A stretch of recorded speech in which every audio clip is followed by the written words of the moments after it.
The Accidental Entrepreneur is brought to you through our affiliate relationships with the following sponsors. Digital Accelerant, the digital mobile business card that generates leads. Text the word law to 21,000 to get connected and learn how to get your own digital business card. And by Fetch Internet and Fetch Pro, the secure, high-speed app that eliminates the need to pay for hotspots or use public unsecure Wi-Fi. And Printify, the online, on-demand print shop for all your corporate merchandise. Be sure to visit our online store and get your own podcast merch. Listen to all of our sponsors' commercials later in this episode and follow their links in the show notes to learn more about their products and services. At some point, I always wanted to start my own thing, but I spent a while in the entrepreneur zone, like wanting to start something, but not really. That's a good term, the entrepreneur zone, right? A lot of people in that zone. Yeah, and it's very hard to get out of it. If you don't get started with anything, you can just keep analyzing, keep dreaming, and nothing happens. Right. Yeah, I think a lot of people they're afraid to move forward. They're always overanalyzing things, and sometimes you just got to give it a shot, you know? Yeah, exactly. And for me, the big push there was when I enrolled in the Founder Institute. And they sort of the value proposition was, we'll teach you how to build a company. And when you get out of the Founder Institute, you'll have one. Otherwise, you don't graduate. Is that like an incubator almost? It like helps you develop the accelerator. Company? Accelerator. Yeah. Okay, sure. Yeah. So you had an idea going in there, like you have to have an idea to go into the program, or not really? I had an idea that was my top idea that I wanted to develop. In the first class, we got the founder of the Founder Institute on Zoom at that moment, and I pitched my idea, and he gave it a 1. Out of what? He said it was really crappy, 5. Out of 5. Well, it's better than out of 10, I guess. Yeah. Okay. But that's how you learn, right? People shoot you down. Yeah. Right? Okay. Yeah. Well, do you remember what the idea was? The information provided in these episodes is for entertainment purposes only. It is not a guarantee of success or to be construed as advice of any kind. You should always seek advice from local licensed professionals before making any decisions. The dictionary defines an entrepreneur as a person who organizes and manages any enterprise, especially a business, usually with considerable initiative and risk. People often start a business without much choice, perhaps due to a job loss or just being dissatisfied at work. And they come up with an idea they just know can be successful. They become entrepreneurs by accident. That is to say, their success or failure happens by accident, not with intention. My name is Mitch Beinhacker. I'm a corporate attorney and a business advisor. You're listening to The Accidental Entrepreneur, my podcast about how to achieve success on purpose, not by accident. Join me along with our monthly guests where we share our knowledge and help you get a hold of your business. And now on to today's episode. Just to remind you, the podcast is produced and brought to you by my legal practice, Beinhacker Law. We provide business and estate services to entrepreneurs, inventors, and other small business owners. Whether you're just getting started or you've been operating for a long time, contact us for all your general legal needs, from contracts to client agreements, from purchasing a new location to onboarding a new partner or key employee. We draft all types of agreements and handle most business transactions. For more information about our products and services, visit beinhackerlaw.com, or you can follow our link in the show notes. Thanks for listening, and I hope you enjoyed today's interview. I'm Jeroen Corthout of Salesflare, easy to use and automated CRM for small and medium-sized businesses. All right, Jeroen, thanks for joining me. Dinner time, your time, I guess, right? Because you're in Belgium, and you said that I'm in the United States, and it's about 6 hours behind you. So it's just my end of my morning. I'm eating lunch after this. Yeah. Yeah. So you've had a long day. You mostly eat lunch when I eat dinner. That's correct. Right, exactly. But it's 5, so not really dinner time yet, but getting close. Yeah, it's Friday, so we made a habit in this pandemic to every Friday order out to support the local restaurants. And thanks to Uber Eats, who give out a 40 or 50% discount on these meals, sponsored by their VC budgets. Is that what happening? Uber Eats is giving them a discount, like paying part of your dinner? Yeah. So the restaurants still earn the same. Right. We pay way less. So I got to look into that if Uber Eats does that in the States. I mean, we have DoorDash and Grubhub and all these different services, but we do the same thing. It's weekends, so you want to support the local businesses, and my wife doesn't want to cook anyway. She's been cooking all week, so and we order out. But I know you also came out of a 3-hour meeting, so hopefully we can keep you awake. It's stressful. So I appreciate coming on. I know your PR person, I think Carrie, right, connected us. She found me online. I have a big entrepreneurial following, and I'm interested to learn about, Salesflare, what it does. But maybe we can first go back to, kind of how you got started in corporate, because I know you left corporate, and then other ventures that you were involved with. And then we could get up to Salesflare and what it does and why you started the company. Yeah, I think if we want to be complete, it's maybe to start the story slightly earlier. Perfect. In corporate. Good. It's when I was 15, 16. That's when I first sort of touched entrepreneurship. I always really liked building stuff as a kid, as in all forms, like whether it was building camps in the woods or having this kind of, at some point we built this underground camp in the woods next to us, like a tunnel, and then we covered it up. Right. It was a lot of fun until the people who actually owned the woods next to us. It was private land. Yeah, it was private land. We sort of ignored that fact for a long time because they never came or did anything. It was just woods, right? Yeah. Yeah, but at some point there was a new regulation in Belgium that when you wanted to cut woods, and that regulation was going to come up, you had to pay a certain amount per acre in the woods. So before that regulation happened, they came and started cutting a lot because they were planning to sell it to build a house on. And when they were doing that, I remember the tractor they were using got stuck in our camp, but they didn't know there was a it was hidden, right? Oops. Yeah. But I always like this kind of stuff, or drawing, or I don't know how to say it in English, bricolage, or like creating stuff. Okay, like artwork and sculptures and stuff. Like a lot of entrepreneurs, you're right brain, you're not left brain. You're creative. You like to create things. I'm sort of in between both, I would say. Well, that's what makes successful entrepreneurship for sure. You need to be able to do both. My dad is more the left brain one, and my mom is more the right brain one, I would say. My mom is an architect. My dad is an engineer. Engineer in the sense of research mostly. But leading research organizations has been his job most of his life. So I got a bit from both sides. But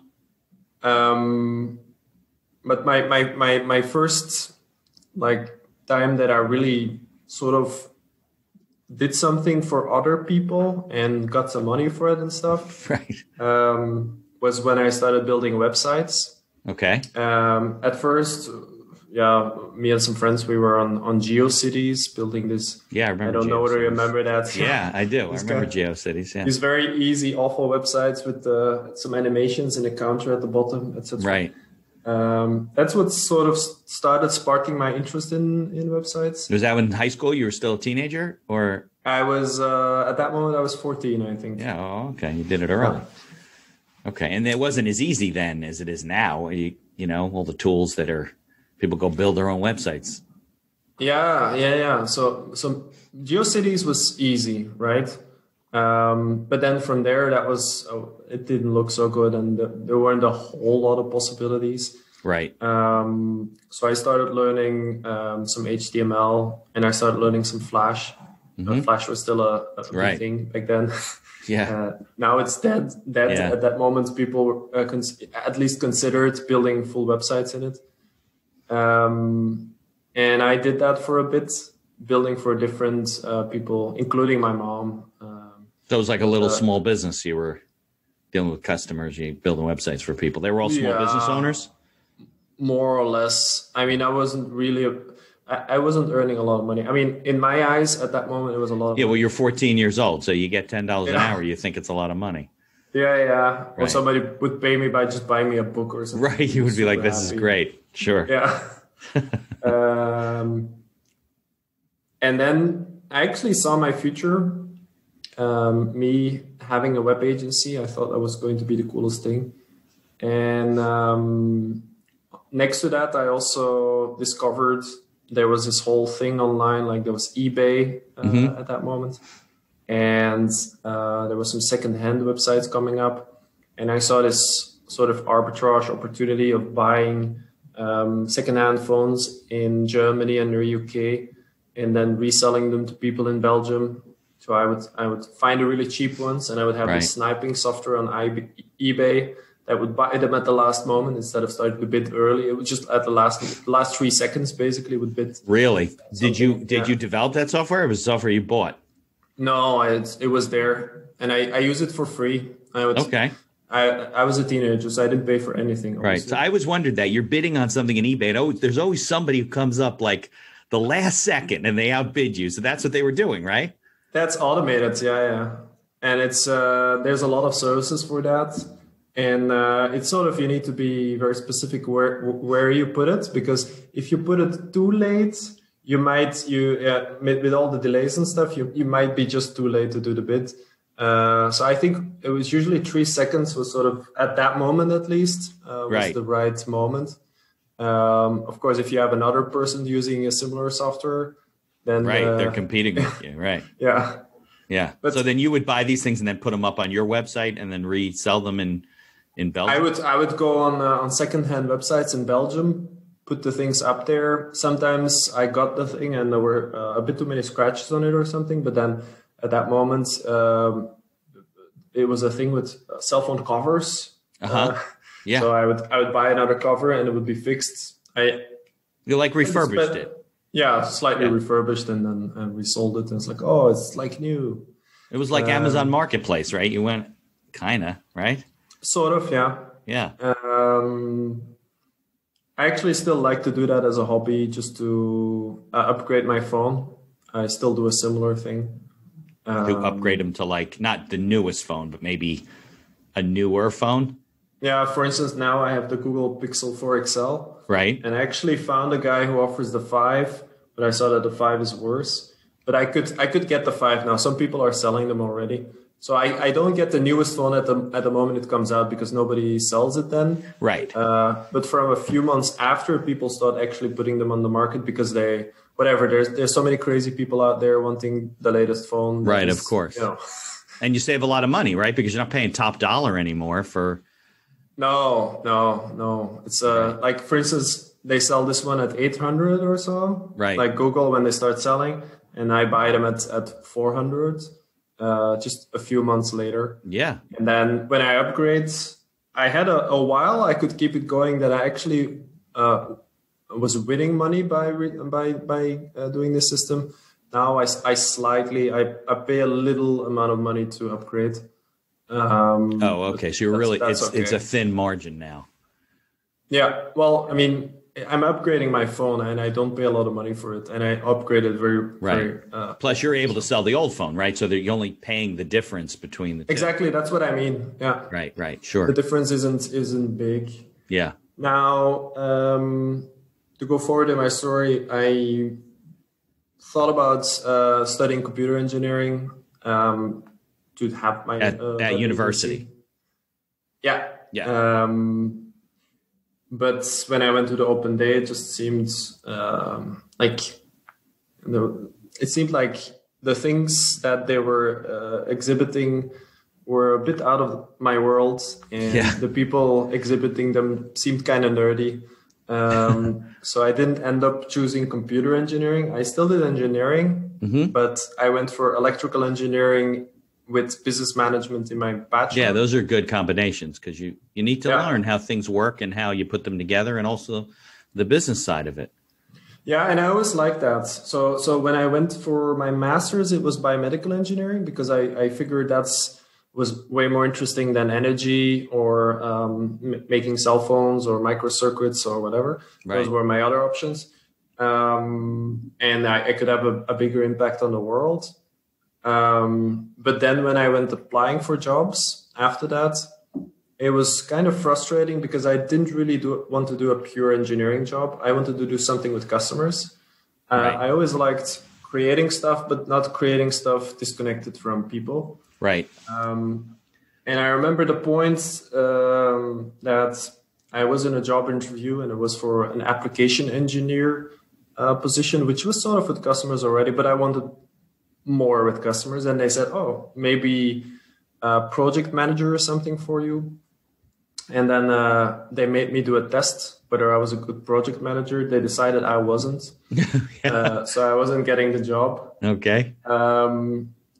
But then that evening, I just said, I can't do this anymore. And with the credit card of a friend, with which we were going out into the bars that night, before that, I paid for an entry test at business school. Uh-huh. And then I had to convince my parents that I wasn't going to get a job for another year. And that business school was rather expensive as well. So yeah, just I promised that I would pay it.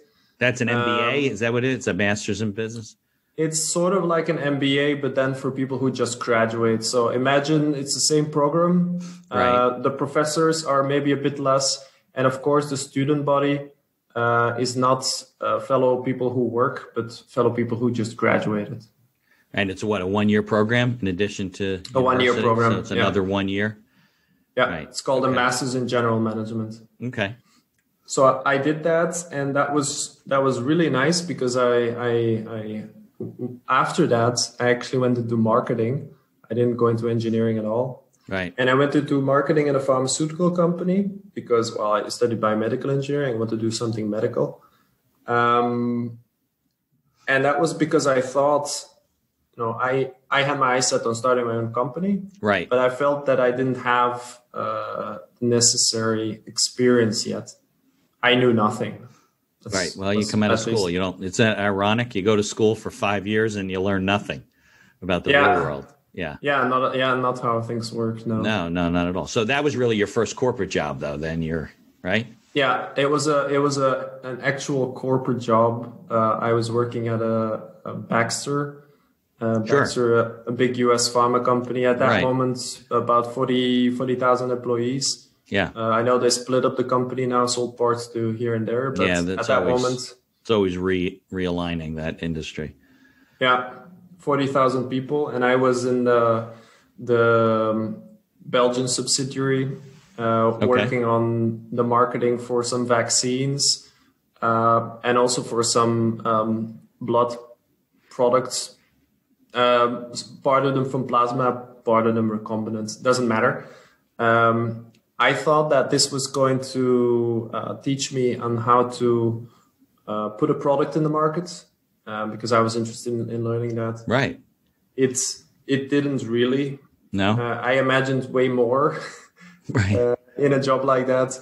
In the end, it seemed that what I was mainly doing was taking the marketing that someone on European level had already decided how it was going to be. I had to translate it. In Belgium, there's 2 official languages, so 2 languages. So I made brochures in 2 languages, would have them approved by regulatory. I would have them teach the sales team how to use them, this kind of things. Right. Very, very limited versus what I thought I was going to learn. Got it. So you really weren't creating anything. They were just giving you the stuff and they were saying, here, put this together and teach everybody. Yeah. And there was very little creativity going in there. And anything creative, sort of, if I then would try to get budget for that, it was very, very difficult. Yeah. Even to convince people to build a certain website or so was like, and it would take super long to get things approved. Yeah. Well, the world's kind of changing now because a lot of corporations are trying to teach their employees and their executives to think more entrepreneurial, to be more, to treat it like it's their own business because like you said, that was corporate America, right? Everything moves slow. Nobody takes any ownership, but they're trying, a lot of companies are now trying to change that. Yeah. Yeah, no, it's true. And I certainly think something is moving. I don't think it's moving fast enough. No. But we have here in Antwerp a very successful consultancy called the Board of Innovation in that respect that really helps companies to think more like startups. Mm-hmm. What I actually ended up doing after the corporate job was sort of like that as well. So when I was working on Baxter, I found out that nobody knew anything about building websites, and everybody who was building a website started asking me questions because I figured out, oh, there's this one guy that knows something about it in this company. Ah, okay. So I thought I could start a web agency for pharma because I figured, well, I know websites and I've sort of figured out pharma now after 6 months. So I could start this. Right, you knew everything you needed to know, right? It only took 6 months. Yeah. Exactly. So I had dinner with someone who I knew did something in that area that lived close to where I used to live. And I found out that actually he had a company helping pharma companies to digitalize, to really adapt to the new world, but way broader than just building websites. And he said to me, like digital marketing, like everything. Yeah, everything. Digital marketing, sales, medical is also a thing in pharma, and everything behind that as well, which he called eCRM at the time.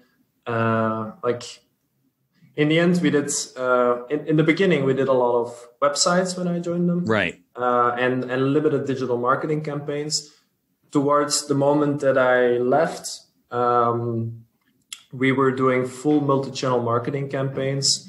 Really a ton of different channels and in lots of cases replacing sales forces completely, especially for older products, right? And keeping the sales up or even increasing them. And this was how many years ago? This is by now 7 years ago.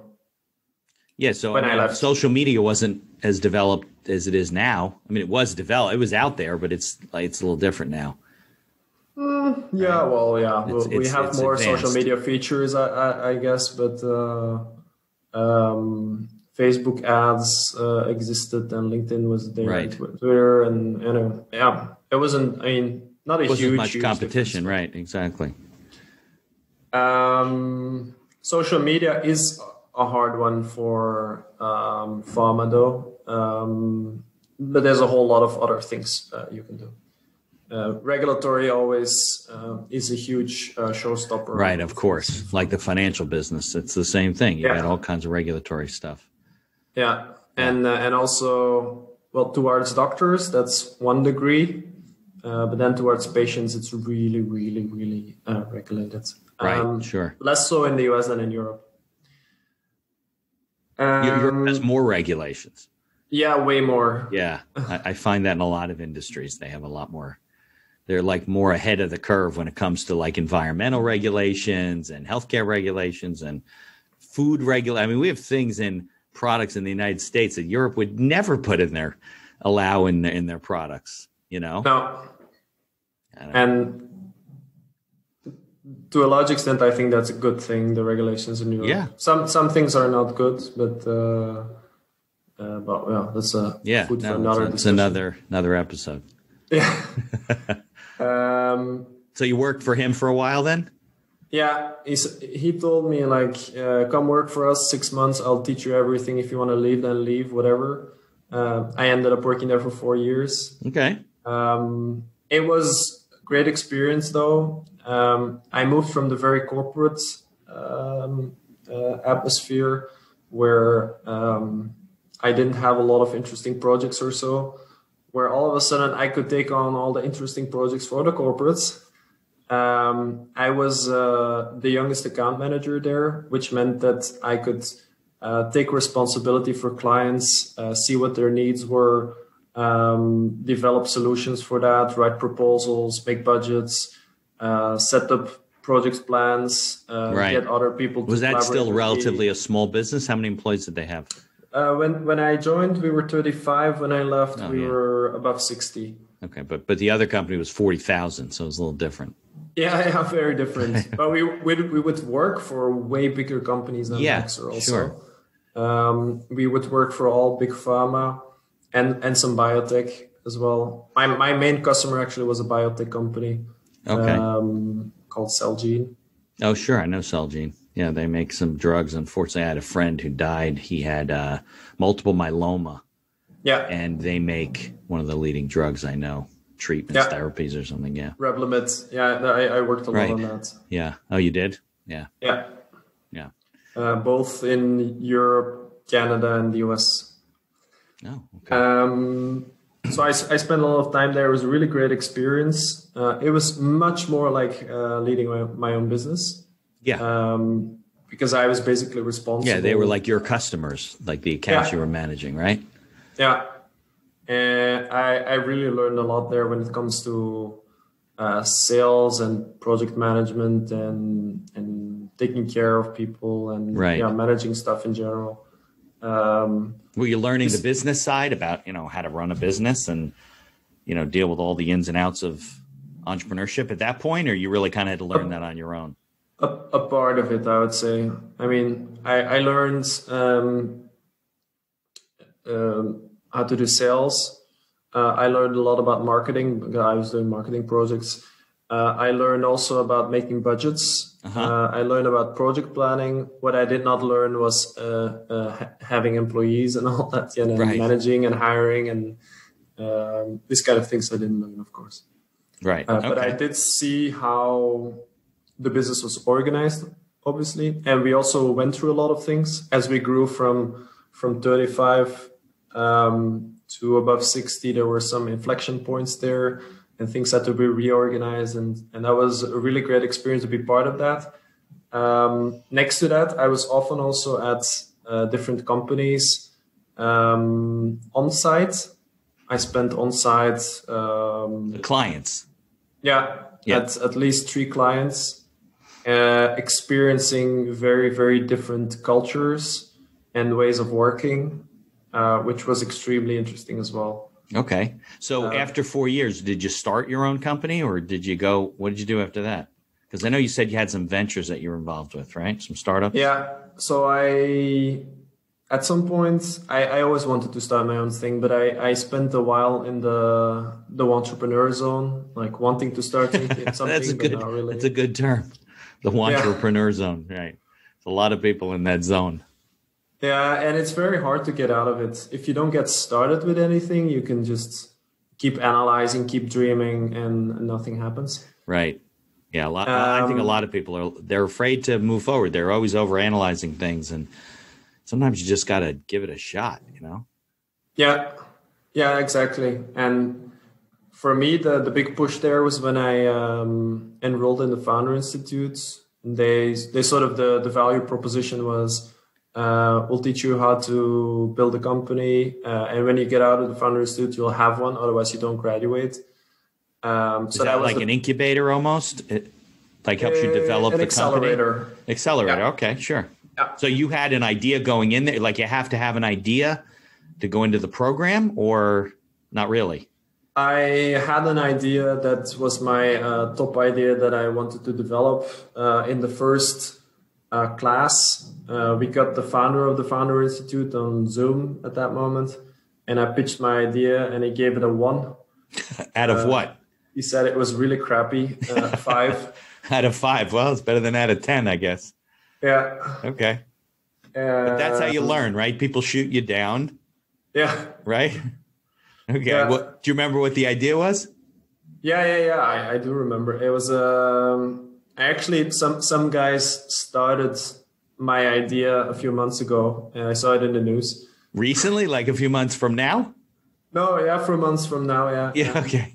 It was the idea was I had just moved to another apartment, right? And it's a whole lot of administration work that I really didn't like, and I noticed that a lot of the information I was providing every time was just the exact same information, but I had to go to lots of different companies, lots of different forums and all, and I thought this could be organized by people. And right. Are you talking about so you get an apartment, you need cable, you need gas and electric and all the, and okay. Exactly. But imagine then going to a website, filling out your information once. Yeah, and it'll get shot out one time. And then it says, okay, so it seems that for you, the cheapest option is here, and we'll arrange that for you. For electricity and gas, for water, we'll do that for you. And then, and then at the same time, like, hey, do you need a moving company? Do you need right? Well, then you could really build out furniture. A lot of stuff. So why did the guy think it was a bad idea? I don't remember exactly. I remember he said Belgium is too small, shit market. Well, but people don't rent apartments in Belgium. It's not just rentals, right? You buy a home anytime you move. Yeah. And actually, 10% of people moves each year. Okay. Interesting stat. In Belgium, I bet you it's higher here. It's even more, yeah. Especially right now, everybody's jumping and moving, and from the big cities, they're all moving out, and they're not only moving, they're moving from New York, let's say, to my town, and they don't know anything because it's a new state, so they don't know who the utility company is. A lot of sanitation, garbage collection is private. So when I moved to the town, for example, this was 20 years ago. The guy comes up to me one day and says, Mr. Beinhacker, we can't pick up your garbage anymore. I said, well, why? Well, because you haven't paid the bill. I'm like, a bill? And when I grew up, it was through the town. Yeah. And it was in my father's taxes. Like, I didn't know, no idea. So then I had to find out, what the companies were and all this kind of stuff. So I would think it would be a big service. Well, obviously, these other guys thought it was a good idea because several months ago they did it. Yeah. Maybe I'm giving people ideas here also in the market. Okay. In Belgium, somebody started it now, but I don't know whether they're probably still beatable if anybody wants it. It's probably not. I mean, it's just a question of getting the utility companies on board to receive the data, and that's you got partnerships. You can make it easier than that. You can still automate it people's outside forms first, and then send it to them, and then if the companies want to move, I expose some API at some point, that's great. But in the meantime, you can do it another way, compile some PDFs, whatever. Right.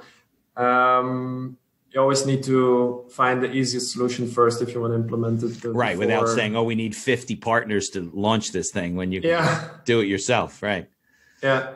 Also, there's a lot of money when people move involved. Like people make an enormous amount of costs. So if you're in the middle of that, it's super interesting. Right. And there's a lot of opportunity, right? Like you said, get them a moving company, get them a gardener, get whatever they need, right?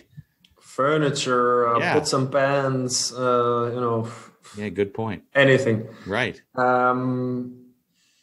Anyway, I was quite relieved when he shut my idea down because I was at first learning. It was maybe a good idea, or he didn't think so. Before its time, maybe.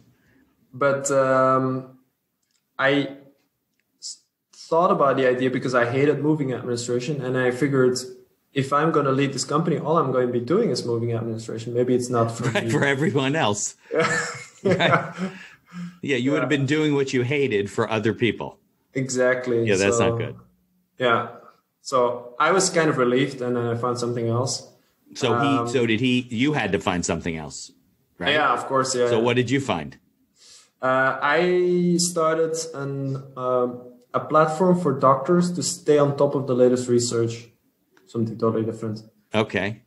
It was much more in what I knew. And it was really interesting. So imagine doctors, they need to stay on top of research, but they're not researchers. Right. And they're not awfully specific either on what they need to stay updated. So they can't just get a research journal and subscribe to that because they'll miss everything else. And their interests might be wider and in another way also more specific than that specific research journal offers. Okay. Are these specialists like spine surgeons and cardiologists, things like that, or are they general practitioners? Those definitely, but general practitioners as well. Everybody sort of needs to stay on top of things. Right. So what I envisioned was think about it sort of like a feed reader that would pick up the research from all kinds of different places, made sure that you could follow specific topics. Right. But also it would then say, okay, this one seems like an interesting article for you to read based on, and like more relevant to based on your profile or something like that. Yeah, but also like we see that the author has a certain rank, and you can calculate this kind of stuff. Google also tried at some point to make an author ranking, and at some point they maybe still have the back end, but based on data. Based on data. Analytics, right? Okay. Here's a word from our sponsors. Uplift your marketing and reinforce your brand with a digital business card from Digital Accelerant. Use a text marketing combination to stand out in front of your competition. Digital business cards make you memorable and most of all help you bring in new business through its warm lead generator. Motion graphics, intro, outro, and inspirational videos can be added during setup. Text the word LAW to 21,000. That's LAW to 21000 to learn how to get your own digital business card. Suffering from slow internet speed? Worried about hackers? Fetch Pro gets the internet from your smartphone to your Windows and Mac computer without paying for a hotspot. Always get the fastest, most stable, and secure internet access on your computer with Fetch Pro. Follow their affiliate link on our website to learn more and get connected with Fetch. Printify is the online service that simplifies and automates the process of sourcing and creating print-on-demand products branded with your company logo, product, or service. Printify is a better alternative to pre-purchasing and warehousing your merchandise for distribution or sale. Follow their link from our website to learn how to set up your own online store. And be sure to visit our online store and get yourself some podcast merch. Follow the link in the show notes to learn more about all of our sponsors. And now back to our show. What was my question? So it was like an aggregator. It would aggregate information, but it would make it more relevant to you. Yeah, exactly. Okay. Now, I started that. I got out of the Founder Institute, graduated. What I didn't think through so well was the business model. And that's where it ended up failing because I didn't really find it. And also I was looking for a co-founder. I didn't have one, someone who would actually build it. And it was very hard to convince people to work with me on it because, well, if they're like, okay, I have a job. If you want me to work on this, how are you going to make money? And right. At some point I started coding myself, and that was already a mistake. I should have stopped before that. Not your thing. Because it was not my thing. I'm not the right guy to start coding the thing. Right. But anyway, I did it. At some point I gave up. And then I started working on another stupid idea. Yeah, but you're learning and growing. And I mean, you get more experience, I think, from failure and frustration and being shot down than if it goes well. Because if it goes well, I learned a lot from there also. Yeah. Actually, just to complete, I went part-time at the consultancy where I was working to do all this. So I started working 3/5. So I had 2 working days and 2 weekend days in the week to work on my startup ideas, and evenings, obviously. Right. I was in a quite hard working mode at that point, so I wouldn't shy away from working all the time. Right. And that extra space made that I could explore other stuff. So even though my first idea, for which I actually established the company, everything failed, I could move on and try other things. And my idea that I had after that was that with the World Cup in Brazil, a lot of people were going to plan their trips there. Right. And my wife is Brazilian, so I go there often, and we have a lot of insight into all the stuff you can do in Brazil and stuff. So I made a website like, if you plan your trip to Brazil, these are the games. You could do this kind of tours. You can then visit that and that. This is where you book flights, And so it was like a travel guide for the games. Yeah, and I got affiliate revenue from linking you to specific flights providers and all that. It's so if very you good. You got paid if they used their services. Yeah, so if people click through to them, I would get a good chunk of flight tickets. which is you can earn quite some money. The issue with this was that I was building a business on something that was going to be the past very soon. Right. Yeah, the airlines aren't paying you anymore because people just go directly now, right? Yeah, no. The issue was that, so the World Cup, it's a very interesting site going up towards the World Cup, but then afterwards the World Cup is over, right? So then it's a short-lived thing. Then you got to do it for the next event. Yeah, you could. Yeah. Right. What I did learn a lot was I worked a lot with WordPress, with SEO, and how I had to optimize that, which is stuff I use today. So it's all not lost. No, WordPress is still the platform of choice, right? Yeah, our blog is still on WordPress. I don't know whether, that's another story, whether we'll continue that and stuff, but at least the SEO learnings were invaluable. Yeah. No, that's an area that everyone talks about. I'm still learning about. I work with my people here. It's a constantly moving thing, SEO. It's crazy. It's true. You know, today you're relevant. Tomorrow you're not even on page 1. It's nuts. Yeah. It's crazy. I did a search once for business. I had a conflict, so I needed another lawyer to work on a matter with me. So I represent my client. The other person needed a lawyer. So I searched business attorneys near me. I was just curious because I know people. Not only did I not show up on the first page, but there were attorneys there that I know they don't even do business law that were showing up. It was just so annoying. So we're redoing all that type of stuff. That is for attorneys and all. I think it's a huge opportunity because for us, it's difficult. Yeah. But we're doing it. I mean, we rank on stuff. But for lawyers, like the amount of lawyers actually ranking is very, very low. Dentists, by the way, the same. I looked for my dentist online. I chose my dentist because it was the only one on which I could find consistently good reviews, and I found her on Yelp. You know? Yeah, I think it's the same way. My dentist, he's very, he has automatic text messaging and he reminds you of the appointment and everything. But I have no idea. I don't think you could go and, I don't know if you can go. I don't think you can even book anything online on his website. Yeah. He should though. That's also a thing. Yeah. Yeah. It's not hard. But already finding the right dentist is, well, we have these things in the United States called 1-800-DENTIST. And you could call anywhere in the United States, wherever you are. Let's say you move to Iowa and you're from New Jersey. You don't know anybody. You go on 1-800-DENTIST and they'll find you all the local. No, sure. But how do you know whether it's a good dentist? You don't. Yeah. It's a because dentists, it's very, at least here, it's very sensitive. Either the dentist is really, really expensive and has this expensive site and everything. And right. But then you don't even know whether the expensive service is going to get you good service. The dentist I go now is a lady. She's very pragmatic and down to earth. She doesn't charge a whole lot. I like her, and I'm very happy I found her through a few reviews, but it was super hard. Yeah, it's interesting. Anyway, think about that.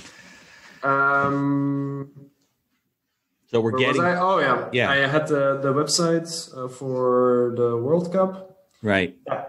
That very quickly wasn't going anywhere either. I was making some money, but I mean. Right. Long term, it wasn't really viable, right? No. Right. Then there was a startup weekend, and it was around health tech, and it was the first one. And I thought that was interesting because that was my area, right? Right. So I went to that weekend. You said health tech? It was health technology? Yeah, it was called the Health Startup Weekend. And I went there. At the event, you team up in different teams to work on specific things. And our team ended up winning the weekend. Oh, okay. And it was the first event, and they got a lot of partners also. And there was some government involvement and all that. And very quickly, they invited us then as the winning team to come pitch for a certain accelerator. And we could get 50K there and guidance and all that. For startup money, right? Yeah, and I made a file. I was the head of marketing of our so-called startup team, right? And I made a file and a presentation and sent it all, and we got accepted to come pitch. We pitched. I did a part of the pitch. The CEO did a part of the pitch. We very quickly got the message that we were accepted. Okay. And then it started becoming a funny situation. So imagine you're at a startup, we get a bunch of guys that have never met each other. Oh, so you didn't even know your team? They just put it together there? Yeah, we just said, oh, I want to work on this, and these other people also want to work on that, and then get together. Yeah. You don't even know these people. Yeah. Right. Well, you get to know them there. But, could be murderers from previous life. You don't have no idea. Okay. It's true. And what was the concept that you came up with that you won the weekend with? We didn't come up with it. It was a problem set forward, and we worked it out. Right? Okay. And the issue was that a lot of people have pacemakers and defibrillators and all that in their bodies. These things need follow-up. Right. And they send out a lot of signals, like with diagnostics and stuff, to specific portals. But every single manufacturer has a different portal and sends out different emails and all those kind of things. And then these nurses, it's a huge pain for them to follow up all their patients because it's all different. To portal and getting the information from here. If I have a pacemaker from this company and you have a pacemaker from the other company, they got to go both places. There's no aggregation of the data. Yeah, and they don't know like in which patient is something going wrong. So we built this kind of thing that would scrape the emails in the portals and visualize it all in one dashboard. Okay, that makes sense. Yeah. Okay. So we got money for that, and then at that point it's like, oh, okay, this is getting serious then. Right, it was supposed to be like a learning weekend. Now you're in business with these people. Yeah, exactly. And everybody had their jobs and all. I was part-time, so I could do some stuff, but everything was going really slow, and I was it wasn't going anywhere for a while. And at that point, my current co-founder, who of Salesflare, of Salesflare, who I met in the Founder Institute when I was working on that online. Was he on your team or no? No. I met him at the Founder Institute when I was working on the Founder Institute, right, where the guy told you your idea sucked. Yeah. Right. Yeah. Yeah. He was there. Yeah. Okay. He was working on another startup. He was thinking about something where developers could easily drop their data in something and then immediately access it through an API, a much more technical thing. Right. But we were in the same group in the Founder Institute. You're in little groups and you help each other. And we used to help each other a lot until he dropped out because he was totally overworked. He was like working on 4 things at the same time. And one of these things was his company where he was making business intelligence software. And he calls me regarding that, I think somewhere in September, October 2013. And he says, we're going to Vegas to a conference in November. It's this big IBM conference. We have a booth there. We're going to sell our software. We have some guys, they're all business intelligence software guys, but we also like to have someone else as like a sales guy extra. Would you like to join? And he was going to pay everything, and we were going to go there. All I had to do was take a few days off, have some fun in Vegas, and sell okay. And what did the software do at that point? The software, it was from a company. It was called Explore Plus. Okay. It would complement IBM software called Cognos. Okay. And what it would do was different things. So we had 3 products. One of them was making sure that you could report on the metadata of the reports, which is lots of interesting use cases. Okay. I won't go into that. Okay. Another one was making sure there was a connection between these reports and SharePoint. A lot of people wanted to publish these on SharePoint, and this automated that. Right. And then the third product was more of a database product on all this to manage that and keep it going fast. All common issues that people had. So at the conference, I would basically stand in the hallway, say, do you use Cognos? And if they would say yes, I would be like, oh, you know, do you have this issue and that issue? Well, we have products for that. And then they were like, oh, that's interesting. And then they would ask something technical. And then I would say, oh, I cannot answer that, but the guys over here, they know bring them all over about to the it. booth. Right. And then that was your job, to field people out and bring them to the booth. Yeah. Yeah. That's what I did the whole conference. So the guys were busy having all the chats and I was just getting people to the booth. That's a thing I learned in the other job. I did some conferences as well. And I learned that if you're at a conference, having this simple anchor, like, are you this or do you use that? Well, because you could easily identify the people you were looking for. Yeah, exactly. They didn't know what the software was. Why do you need to waste your time talking to them? Yeah. If you can single them out like that, right. And also they say yes, you get them, you quickly do an explanation. Oh, yeah, that's interesting. Right. It's way better than standing at a conference, being behind a booth and just watching the people come by. Right. You know, giving them a card. Do. You have a fishbowl and you give away an iPhone. Yeah, and then throw some pens in front of you. And you're like, do you want a pen? Yeah. You know? I know. I've done all those too for different companies. Yeah. So, but this was probably recently, right? Because you said about 7-8 years ago you were with the founders thing, and then 4 years you were with. Yeah. So we're this was November 2013. Okay. Oh well, that's still 7 years ago. Okay. Yeah. And it was indeed. And you obviously stayed with him because he's your founder with Salesflare. So what happened with that company? Yeah. Yeah. We started selling well there at the conference, and it was very exciting. Lots of leads, lots of potential. They had sold already to some major companies in Belgium, okay, and outside Belgium also over the internets. But we had so many more leads there, so we're very excited. And I decided then at some point, like I had all these different things going, and I was like, okay, what am I going to scrap? And the different site ideas you mean you were working on? No, I had the site, for instance, and I said, okay, the site that's going nowhere, stop. Okay, let it run. The health startup thing that we started, I got the 50K. I was like, I don't see it going anywhere. Scrap. That was maybe a slight mistake because by now they've raised probably 10 million or so. Oops. But yeah. Okay. But yeah, well, I mean, healthcare technology is very big. FinTech, healthcare tech, it's big. Yeah. Yeah. Overfunded also. Yeah. Right. Well, that's, you know. And then I said, okay, I'm gonna work on that. It seems really interesting. So we started working together. I started taking care of marketing and sales.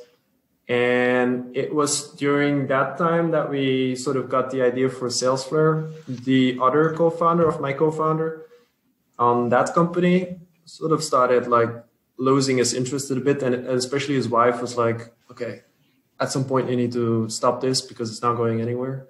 Right. When we were like following up all these leads that we got at the conference, we noticed that we just couldn't organize ourselves properly. It was very hard. I knew all about Salesforce. We had been using that a lot in the job I had previously. Right. And I knew that was definitely not something in which you would organize yourself for sales. It's really great for the company. It's a great, let's say, for reporting and building all kinds of administrative workflows. But it's not something that you, as a salesperson, it helps you sell. Right.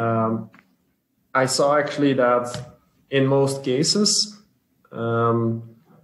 people start filling out the absolute necessary things like their opportunities and what they're worth. So to give management an idea of what's in the pipeline, and then maybe add the companies required to add these opportunities, and then put some contacts on a newsletter, but definitely not like, did you have a call with them? What were the notes? When to follow up?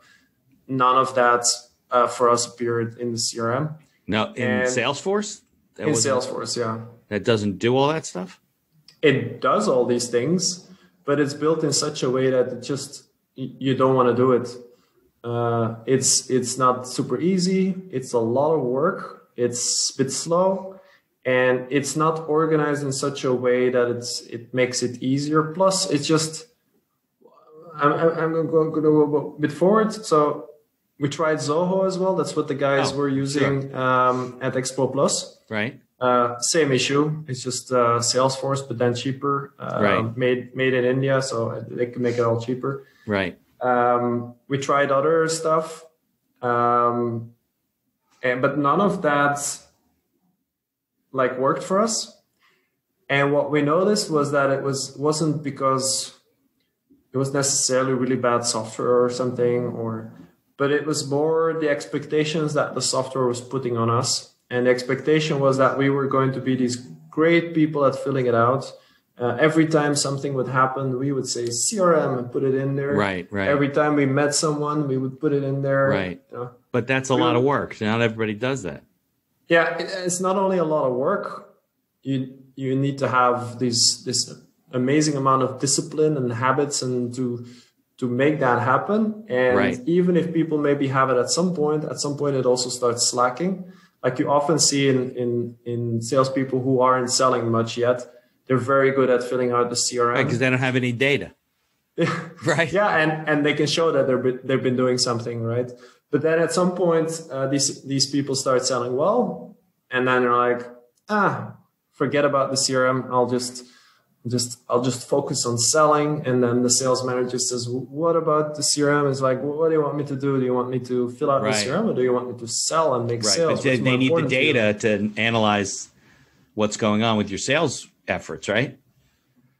Yeah, they need some data for the sales efforts. There's obviously issues on many more levels if you don't start doing it, which the main issue we had, and the main issue for which our customers, for instance, get a CRM, is the follow-up of leads, being able to organize yourself properly.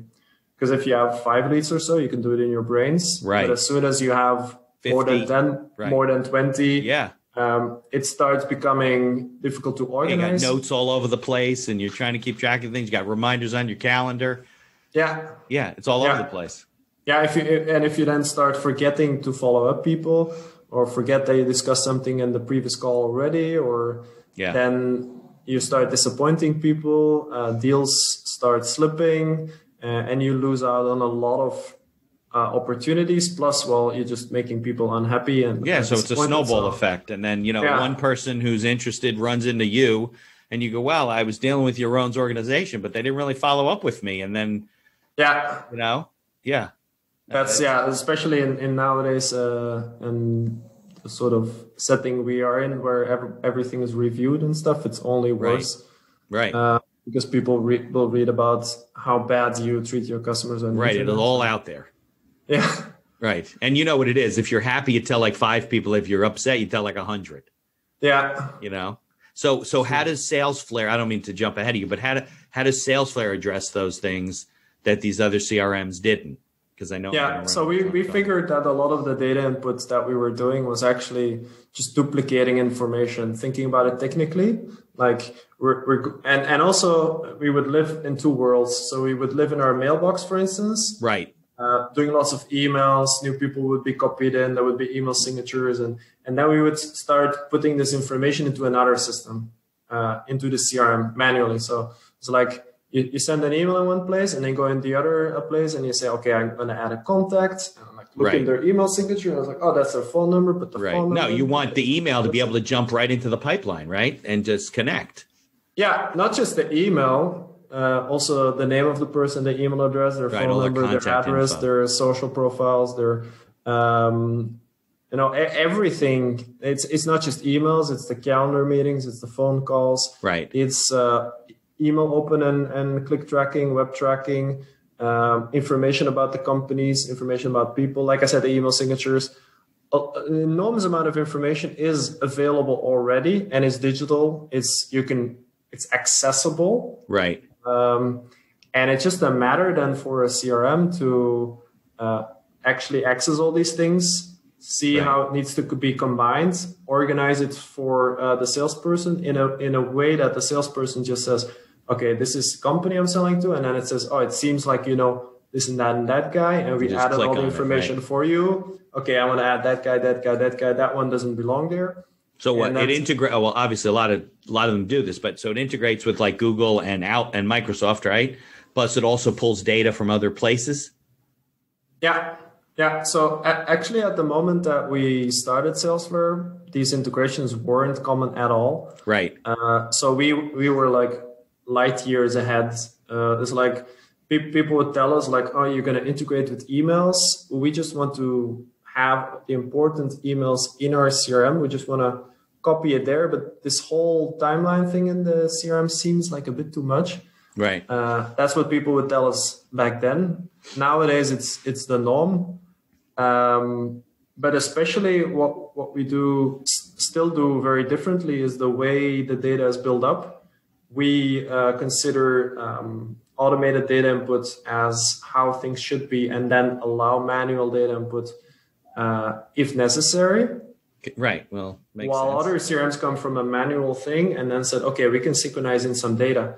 Right. But we built it all in such a way that if you use our software, it's really like stuff is there. You just click some stuff and then it completes. It's a bit difficult to explain in marketing, and we try. Right. But it's most apparent if you use us next to a competitor. You can immediately see the differences in how things work. Right. But you're basically pulling the data in and then saying, hey, you choose the data, don't input it. The other one, you have to start a file, open it up, and then click and connect everything. Is that what you're saying? Yeah. More manual. It's hard to explain without showing. But basically, if you're in our system, you start typing the name of a company. We already know the companies you're probably thinking about. You click, it says, okay, that's logo, name, website. You click again, it pulls in extra information about that company that will immediately provide to you. It says, okay, it seems like you know that person and that person and that person at the company. We filled out information based on their publicly available social profiles and email signatures. You say, okay, right. correct. I don't want to add that guy.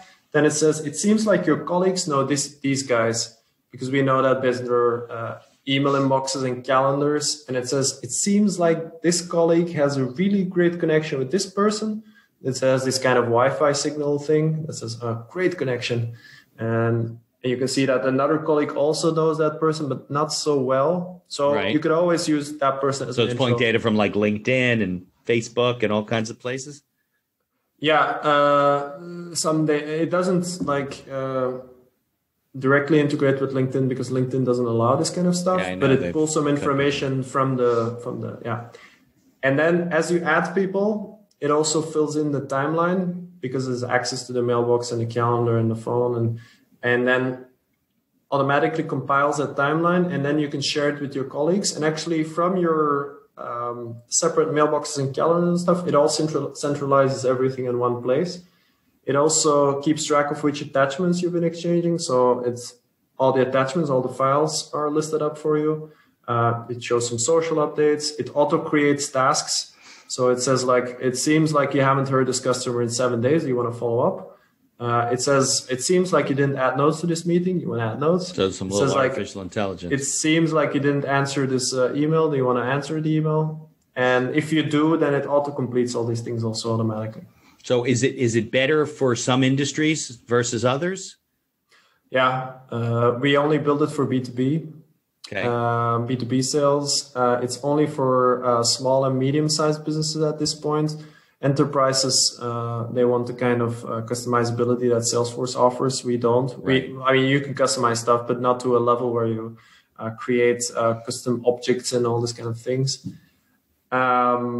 And it's mainly used by agencies, which includes marketing agencies, software development agencies, consultancies, PR agencies, all these kind of things, events agencies, and a lot of tech companies as well. A lot of fast-growing companies, including SaaS companies like ourselves. Sure. But in general, a bit of everything. Also telcos. telecom companies. So can we, is there a demo? We could put a link in the show notes for if people Yeah. You can, if you go to salesflare.com, you can read about the software, you can watch video, you can see the software. You can try it for anywhere between 7 and 30 days. We give you extra days on the trial as you set it up. We've seen that people who set it up further in their trial are more successful in the long run with the software, like selling more and all that, but also staying longer with us. So we incentivize that. And it's all web-based, right? So you don't have, it's accessible from wherever you are. You log in and it's all there. It's all web-based, yeah. Right. Maybe if you're behind the Chinese firewall, I didn't try, you can't access, but otherwise it's Right. All right. Well, Jeroen, I appreciate it. Let's put in the show notes that, how people can learn about Salesflare and hear your story. And I want to learn more about it myself because I've been looking at some different CRMs for my law practice, and I've been kind of circling the wagons on that issue. So it's good, timely. I think we have a few lawyers, but the lawyers in general don't think about sales yet in the way they should. I personally, that's my belief. I agree. I mean, it's very important to their business, and they should definitely systematize more than they do. Yeah, I have a few friends that use some CRMs, but very few lawyers do. Yeah, they don't even know what CRM means. Yeah, let alone, they're not really business people. So it's like they don't care about selling. I don't know. Yeah. I just think they don't know what to do. That's the problem. They know they have to sell. Yeah. They know they have to create business, but they're just kind of making it up as they go. Like you said, they got notes. They follow up with their clients. And we don't have 100 cases going on at one time. Very few of us do. So you can keep track of it kind of, I hate to use the word, but half-assed. If you don't do, then you stay with a small practice, of course. Right. If you want to really grow it, there's like the big successful ones. I think those are the ones that are cracked how sales works. But, yeah, I agree. But I appreciate you spending time with me on the microphone. And I look forward to learning more about it. Let's definitely stay in touch. Yeah. All right. Cool. Thanks, Jeroen. It's fun. If you like the podcast, please tell others about us. You can find us on Apple Podcasts, on Google Podcasts, on Amazon Music, and many of the other podcast directories. If you like what you hear, please leave us a 5-star review and feel free to share our episodes on social media. If you have any questions or comments, ideas for the show, or you'd even like to appear as a guest, reach out to us by email at info@beinhackerlaw.com. The Accidental Entrepreneur is hosted and produced by me, Mitch Beinhacker. If you'd like more information about my legal services, you can find me on social media or visit my website at beinhackerlaw.com. Thanks for listening, and be sure to subscribe to our feed to be notified of all future episodes.